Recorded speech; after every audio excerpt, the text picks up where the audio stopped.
Saludos. En esta charla hablaremos sobre la relación entre la psicología analítica de Carl Jung y el espiritismo puertorriqueño.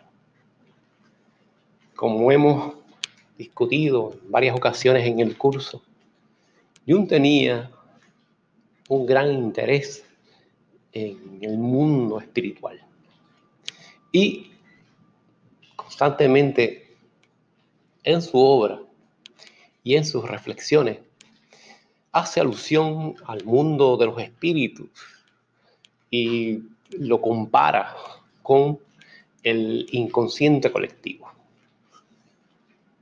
Vamos entonces a explorar ese interés que tenía Jung en el mundo de los espíritus, ese interés que tenía Jung en la relación entre los espíritus de los muertos con los humanos, para así entender con mayor profundidad esa atracción de Jung por el mundo de los espíritus. Y es un interés que surge muy temprano en la vida de Jung. Podemos ver esto que cuando ya estudiaba en la Universidad de Basel, él ofreció una conferencia sobre ocultismo y parapsicología, así que el interés también en la parapsicología es un interés muy fuerte en Jung. Y ya para 1897 había ofrecido esta conferencia. Y en el 1898, como hemos también mencionado en ocasiones anteriores, Jung empieza a asistir a sesiones espiritistas, esencialmente con un grupo de sus familiares. Y el personaje central de estas sesiones espiritistas era lo que ahora sabemos que era su prima, Helen Preiswick. Y su prima era medium y producía fenómenos espiritistas y sonambulísticos. De estas observaciones, experiencias, surge el material que ayuda a Jung a escribir su disertación doctoral para graduarse de medicina. Esa disertación doctoral se llamó Acerca de la psicología y patología de los llamados fenómenos ocultos. Y lo que hace en esta disertación es analizar las comunicaciones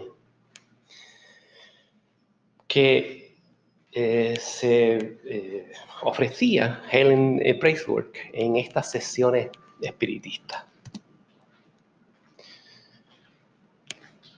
Y como también ya hemos dicho, hay un interés en Jung en explicar estas comunicaciones.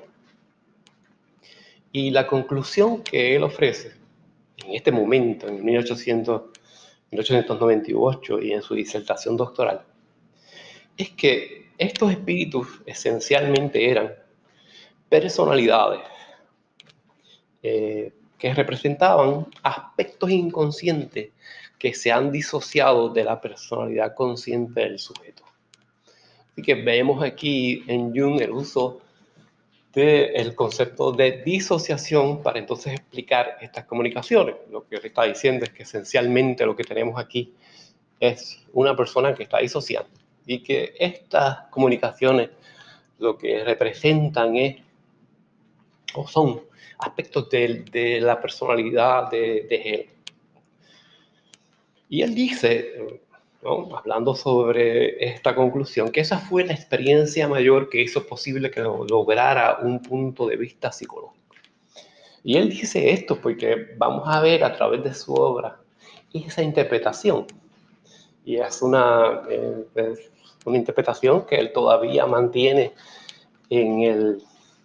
cuando escribe el libro rojo, aunque son las mismas entidades espirituales, son los mismos espíritus que le dicen que esta conclusión no es correcta. Ya para En 1919, que Jung ya era psiquiatra, se había graduado y había estado trabajando, él ofreció una conferencia también que llamó la base psicológica de la creencia de los espíritus.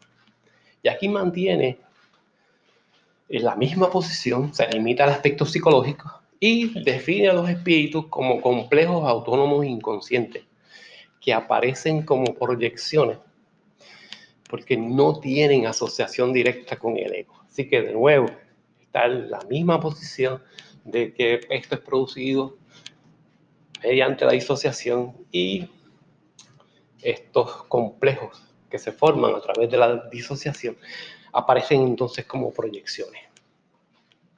Y él dice que puede ser esto patológico y añade algo nuevo y desconocido. Y aquí es que él empieza a relacionar el mundo espiritual con el inconsciente colectivo. Y a los espíritus los empieza entonces a comparar con los arquetipos.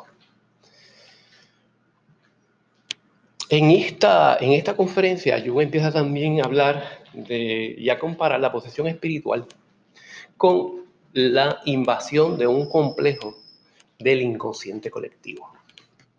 Así que, desde la perspectiva psicológica de Jung, lo que se ha llamado en la religión la posesión espiritual, la posesión demoníaca, es realmente cuando un complejo del inconsciente colectivo invade al ego y lo posee. Esta invasión, dice Jung, puede ser peligrosa, produciendo síntomas como depresión, ansiedad y alucinaciones. Y añade una nota donde dice: no existe prueba de la existencia de los espíritus y hasta tanto no tengamos esa prueba, debo considerar este territorio como un apéndice de la psicología. A eso, él le añade, a esa aseveración, le añade una nota más tarde, en donde dice, después de haber recogido las experiencias psicológicas de muchas personas y países por 50 años, no me siento tan seguro como me sentía en el 1919 cuando escribí esta oración. Y concluye diciendo: dudo que una orientación exclusivamente psicológica pueda hacer la justicia al fenómeno en cuestión. Lo que él está diciendo es que el punto de vista, la perspectiva psicológica, esto de que los espíritus son producidos por disociación en la persona y son proyecciones de los contenidos de complejos autónomos independientes, puede ser una posición limitada y que hay algo mucho más que eso.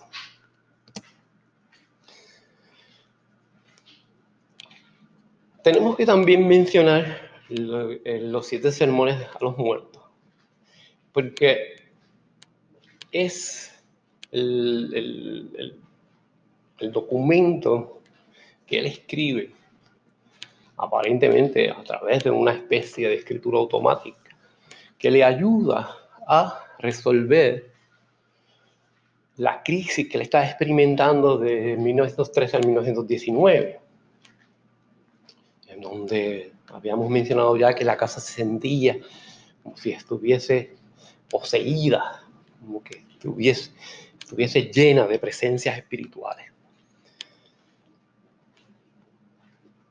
Y hasta las hijas de Jung veían figuras que caminaban por la casa. Él describe de la siguiente manera esa atmósfera. Existía una atmósfera extrañamente cargada a mi alrededor y tenía la impresión de que el aire estaba lleno de entes fantasmagóricos.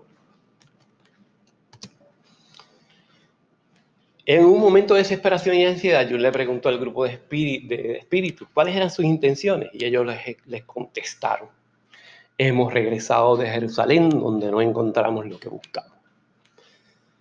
Y es con esta oración, y esto lo podemos leer en Memoria, Sueños, Pensamientos, es con esta oración que Jung empieza a escribir los 7 sermones a los muertos con el objetivo, y aquí él señala que este es el objetivo, de educar a estos espíritus y ayudarle a encontrar lo que buscaban. Así que estos espíritus le dan una tarea a Jung para ver que para que Jung los ayude a encontrar lo que ellos estaban buscando. En el momento en que Jung empezó a escribir este mensaje, los seres espirituales desaparecieron de su casa y la atmósfera volvió a tener la tranquilidad de siempre.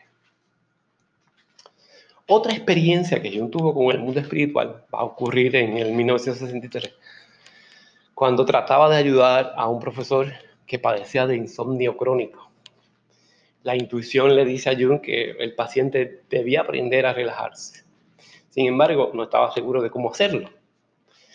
Luego Jung escucha la voz de su madre muerta cantándole una canción de cuna a su hermana cuando ella era una niña. La misma trataba sobre una pequeña niña que se sentaba en un bote para cruzar el río Rino.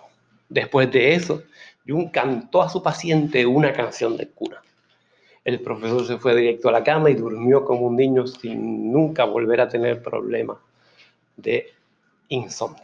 Aquí, con esta historia, vemos que Jung, sin duda, no tenía ninguna resistencia en moverse a utilizar prácticas que hoy en día podemos decir que son no tradicionales, prácticas alternas y prácticas que podríamos decir que tal vez son irracionales. Y vemos también la capacidad que no tenía duda en seguir sus intuiciones cuando estaba trabajando con sus pacientes. Aquí tenemos también una descripción de otro encuentro con Jung, con un supuesto espíritu. Y esto es cuando estaba pasando un fin de semana en una ciudad inglesa, de una casa que él había rentado. Y en esa casa se estaban escuchando ruidos extraños, había olores raros y también un líquido empezaba a salir también de las paredes.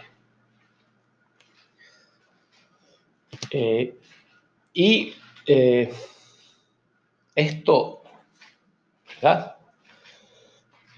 Jung tuvo aquí una experiencia en donde ve materializarse la cabeza de una mujer en la cama en donde él estaba durmiendo, bien cerca de donde estaba él. Y, ¿verdad?, describe la cabeza de este fantasma como que tenía un ojo y que lo estaba mirando. Así que, ¿verdad? Y había también, ¿no?, una historia en relación a esa casa. También Jung describe más adelante cómo educaba a los espíritus en algunos de sus sueños. Por ejemplo, en el 1922 soñó sobre su padre muerto.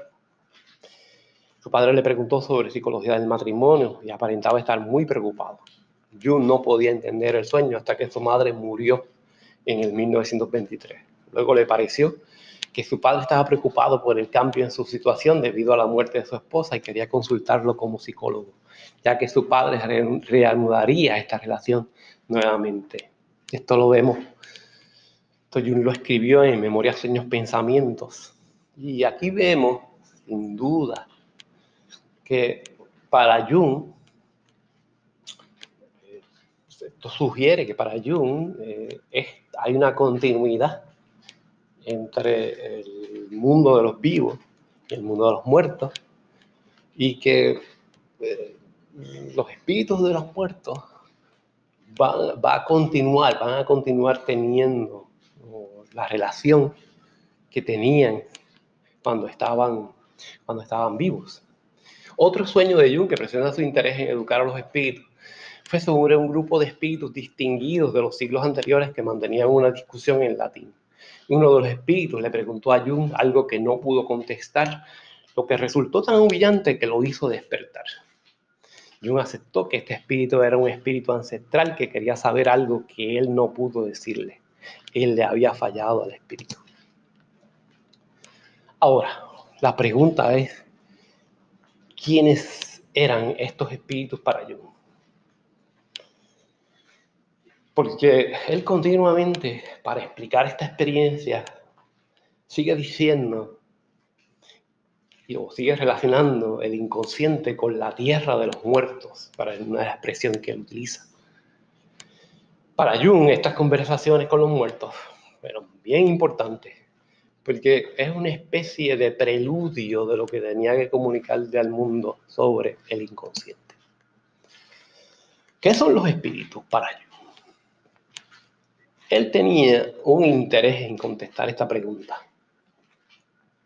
Y aquí vemos que en ocasiones Jung responde con el ser humano, con sus sentimientos, con sus emociones, mientras otras ocasiones es el científico, es el psicólogo que no podía considerar la realidad de los espíritus. Jung necesitaba serle fiel a la ciencia. Y esto es un dilema, es un conflicto que vemos en Jung a través de toda su obra. Y, en mi opinión, el desarrollo de estos conceptos de arquetipos y del inconsciente colectivo son, en alguna forma, un intento de explicar y entender estas experiencias con los espíritus. Ahora, hay una carta que nosotros identificamos que es vital para entender la última posición o la posición final de Jung sobre la realidad de los espíritus. En el 1946 él escribe una carta a un psicoterapeuta alemán, el Dr. Kuhnken, y aquí hay una gran revelación en esta carta. Voy a leer parte de esa carta. Yo discutí acerca de la prueba de identidad de los espíritus con un amigo de William James, el profesor Hislop. Él admitió que estos fenómenos metafísicos podrían ser mejor explicados por la hipótesis de los espíritus que por las cualidades y peculiaridades del inconsciente. En base a mi propia experiencia tengo que reconocer que él está en lo correcto. Pero dice, en cada caso individual debo por necesidad ser escéptico. Pero tengo que admitir que la hipótesis de los espíritus ofrece mejores resultados. Y en esa misma carta, él comenta acerca de un libro escrito por Stuart Edward White, The Constructed Universe. Y este libro es una colección de mensajes que el autor recibió del espíritu de su esposa Betty, a través de un medium, luego de considerar la hipótesis de que Betty era el ánima del autor. Jung concluye lo siguiente. Y la posición psicológica es, pues, estos realmente mensajes, un mensaje que vienen del esposo, del inconsciente del esposo, y no tenemos que considerar el espíritu de Betty en todo esto. Pero Jung concluye lo siguiente. Betty se comporta como una mujer real y no como un ánima. Esto parece indicar que Betty es ella misma en vez de un ánima. Es posible que con la ayuda de tales criterios podremos algún día tener éxito en establecer, al menos indirectamente, si es un asunto del ánima, el cual es un arquetipo que nunca falta en la psicología masculina, o es un espíritu. En relación a Betty, estoy reacio a negar su realidad como espíritu. Estoy inclinado a asumir que ella es más probablemente un espíritu que un arquetipo, aunque pudiera representar a ambos al mismo tiempo. Me parece que los espíritus tienden a mezclarse con los arquetipos. Los arquetipos pueden comportarse exactamente como los espíritus, y comunicaciones como las de Betty pueden venir también de un arquetipo genuino. Así que aquí Jung llega todavía a una conclusión un tanto más compleja, porque nos dice, ok, podremos tener en algunos casos ¿verdad? El arquetipo proyectado, podemos tener en algunos casos el espíritu real, y en un tercer caso podemos tener entonces la combinación entre arquetipo y espíritu. Y a mí me parece esta carta la forma final en que Jung resuelve este conflicto entre son espíritus, son arquetipos. Señalando que podría ser en algún momento espíritus, podrían ser en algunos momentos arquetipos, y en un tercer Y una tercera posibilidad es la combinación entre espíritu y arquetipo. Así que este párrafo es bien importante, esta carta, ya que él considera que los espíritus no son solo manifestaciones arquetipales, sino que pueden ser también reales. Más aún, la aseveración de que los espíritus tienden a mezclarse con los arquetipos tiene implicaciones para ambos sistemas, tanto para el espiritismo como la psicología analítica. Si los espíritus arquetipos y los espíritus arquetipos, unión de espíritu con arquetipos, son reales, ¿cómo podemos diferenciar entre ellos? Y ahí es donde está, yo creo, lo importante. ¿Acaso los sanadores espirituales utilizan métodos que ayudan al cliente a integrar complejos? ¿Aparecen los complejos como espíritus en las sesiones espiritistas? ¿Aparecen los espíritus como complejos en la terapia junguiana? Preguntas, a mí me parece, son importantes y que no son fáciles de responder. Y aquí me parece a mí importante mencionar la teoría de von Franz en relación a los complejos, que, ¿verdad?, esencialmente es lo que Jung termina diciendo, en términos de que el complejo, von Franz lo empieza a ver como que está unattached, y está free floating en el ambiente. Otras palabras, el complejo, y esto es básicamente también lo que Jung nos dice cuando discute el concepto de sincronicidad, cuando comenzamos a ver el inconsciente colectivo como algo, una atmósfera que nos rodea, no está dentro de nosotros.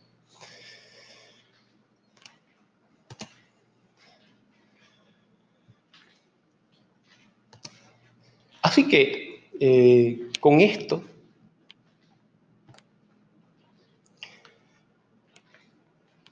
me parece que tenemos una idea, y espero que puedan tener una idea más clara de la posición de Jung en relación al mundo espiritual, de lo que pensaba, de cómo su pensamiento se fue desarrollando a medida que fue viviendo también una serie de experiencias personales. En Jung, la experiencia personal es lo que lo lleva a moverse hacia considerar la realidad del mundo de los espíritus. Será entonces hasta la próxima.